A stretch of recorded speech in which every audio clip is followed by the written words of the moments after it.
एक दिन सऊदी अरब के इलाके कसीम की शरई अदालत में एक ऐसा अजीब मुकदमा आया जिसने वहां मौजूद हर शख्स को हैरान भी किया और रुला भी दिया। यह मुकदमा किसी जायदाद, दौलत या खानदानी लड़ाई का नहीं था, बल्कि एक मां की खिदमत के लिए दो भाइयों के दरमियान था। कसीम के शहर बुरैदा से तकरीबन 90 किलोमीटर दूर एक छोटा सा गांव था जिसका नाम असियाह था। उसी गांव में एक शख्स रहता था जिसका नाम हैजान अल-फहीदी अल-हरबी था। हैजान अपनी मां का बड़ा बेटा था। वो सादा जिंदगी गुजारने वाला इंसान था और उसकी जिंदगी का सबसे बड़ा मकसद अपनी बूढ़ी मां की खिदमत करना था। हैजान की मां बहुत ज्यादा बूढ़ी और कमजोर हो चुकी थी। वो इतनी निहायत हो गई थी कि गोया हड्डियों का एक ढांचा रह गई हो। उसका वजन शायद 20 किलो भी नहीं था। उसके पास दुनिया की कोई दौलत या जायदाद नहीं थी। उसकी कुल मिल्कियत सिर्फ पीतल की एक पुरानी अंगूठी थी जिसकी कीमत शायद कोई 100 रुपए भी न देता। हैजान अपनी मां के साथ गांव में रहता था। वो दिन रात उसकी खिदमत करता, उसका ख्याल रखता और हर जरूरत पूरी करने की कोशिश करता था। उसके नजदीक दुनिया की सबसे बड़ी सादत अपनी मां की खिदमत थी। एक दिन अचानक हैजान का छोटा भाई जो दूसरे शहर में रहता था गांव आया। उसने आते ही कहा कि वो अपनी मां को अपने साथ शहर ले जाना चाहता है ताकि वो उसके घर में उसके खानदान के साथ रह सके। ये बात सुनकर हैजान को बहुत तकलीफ हुई। उसने फौरन अपने भाई को मना कर दिया। उसका कहना था कि जब तक वो जिंदा है और मां की खिदमत करने के काबिल है, वो अपनी मां को कहीं जाने नहीं देगा। उसका दिल चाहता था कि वो अपनी मां की खिदमत खुद करता रहे। दूसरी तरफ छोटा भाई भी अपने फैसले पर कायम रहा। उसका कहना था कि वो भी अपनी मां की खिदमत करना चाहता है और उसे अपने साथ ले जाना चाहता है। बात आहिस्ता आहिस्ता बहस और झगड़े तक पहुंच गई।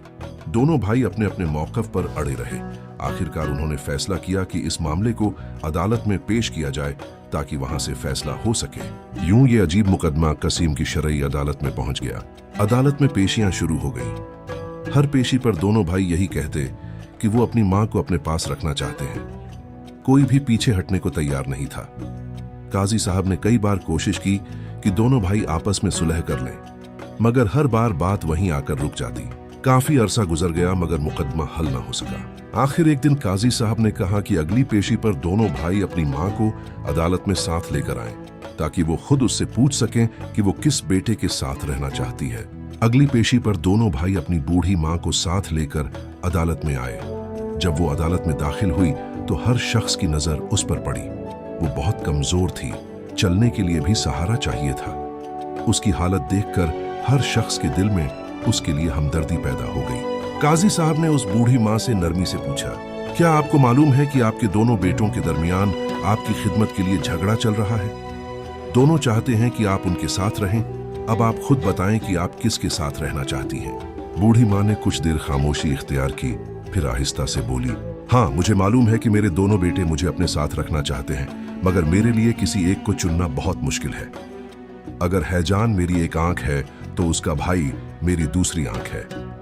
मैं एक आंख को छोड़कर दूसरी के साथ कैसे जा सकती हूँ? अदालत में सन्नाटा छा गया। हर शख्स उस मां की बात सुनकर खामोश हो गया। अब फैसला करना काजी के लिए भी आसान नहीं था। आखिरकार उसने दोनों भाइयों के हालात को देखते हुए फैसला किया कि चूंकि छोटा भाई माली तौर पर बेहतर हालत में है और शहर में रहता है, इसलिए मां उसके साथ रहेगी। जैसे ही यह फैसला सुनाया गया, हैजान पर जैसे कयामत टूट पड़ी। वो अदालत में ही जारो कतार रोने लगा। उसके आंसू रुकने का नाम नहीं ले रहे थे। वो अपनी दाढ़ी को आंसुओं से तर कर रहा था। उसके रोने का मंजर इतना दर्दनाक था कि अदालत में मौजूद बहुत से लोग भी रो पड़े।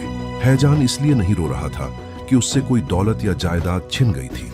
वो इसलिए रो रहा था कि उसे अपनी मां की खिदमत करने की सादत से महरूम कर दिया गया था। उसके दिल में यही हसरत थी कि वो अपनी मां की खिदमत क्यों नहीं कर सकेगा। ये मंजर वहां मौजूद हर शख्स के दिल को हिला गया। एक बेटा अपनी मां की खिदमत का हक न मिलने पर इस तरह रो रहा था जैसे उससे दुनिया की सबसे कीमती चीज छिन गई हो। ये कहानी इस बात की याद दिलाती है कि दुनिया में ऐसे लोग भी होते हैं जिनके नजदीक माँ बाप की खिदमत ही सबसे बड़ी नेमत और सादत होती है।